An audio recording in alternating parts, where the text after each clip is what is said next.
देवास पार्षद प्रतिनिधि से परेशान होकर एक वार्ड का निवासी बुधवार को नगर निगम में आयोजित महापौर जन सुनवाई में महापौर के समक्ष आवेदन लेकर पहुंचा।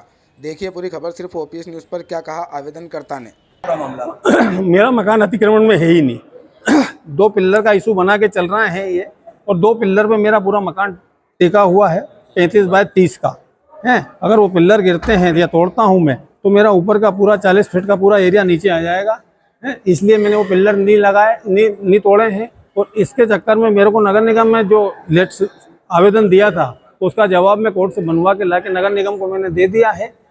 इसके उपरांत भी पूरे मोहल्ले वालों को ये पार्षद राज वर्मा द्वारा भड़काया जा रहा है और एरिया इशू बना लिया है कि कैसे भी करके इनके पिल्लर तोड़वाए जाएं। और ना तो उसमें मतलब रोड में तकलीफ आ रही है, 20 फीट की गैप है, पूरा सामने 150 फीट का चौक बना हुआ है। उसके उपरांत भी ये जबरदस्ती इशू बना के और परेशान करने की साजिश कर रहे हैं। क्यों कि चुनाव में की रंजिश पूरी निकाल रहा है ये हैं, क्योंकि इनका पूरा समाज है वहाँ पे है, हम एक तरफा है। और अब हम तो बाप बदलते नहीं, हमारा एक ही सिद्धांत है यार, तो इसलिए हम वोट बदलते भी नहीं है। जो वोट देते हैं उसी हिसाब से वोट देते हैं। इसलिए इनने पूरा इशू बना लिया, मोहल्ले वाले उनको सबको भड़का के और जैसे करके मतलब कैसे भी इनका निपटारा होना चाहिए।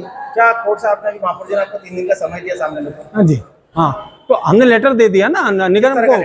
अब निगम को कार्रवाई, जो भी कार्रवाई मतलब कोर्ट के द्वारा जवाब दिया गया है, रोक लगवाई गई है।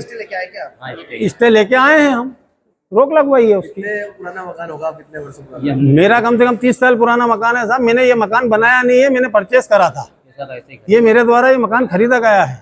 मैंने उसमें कोई अतिक्रमण नहीं किया गया, मैं ना कोई उसमें डेवलपमेंट किया गया है। ये तो मैंने खुद ने परचेस करा था। ये मकान जैसा था यथावत ही मकान है मेरा।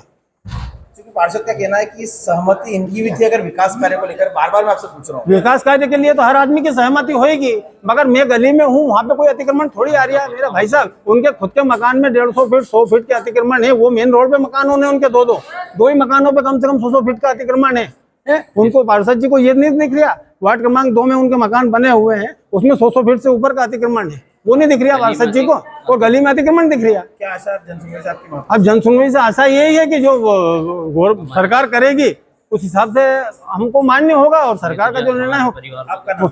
मेरा नाम अशोक नामदेव।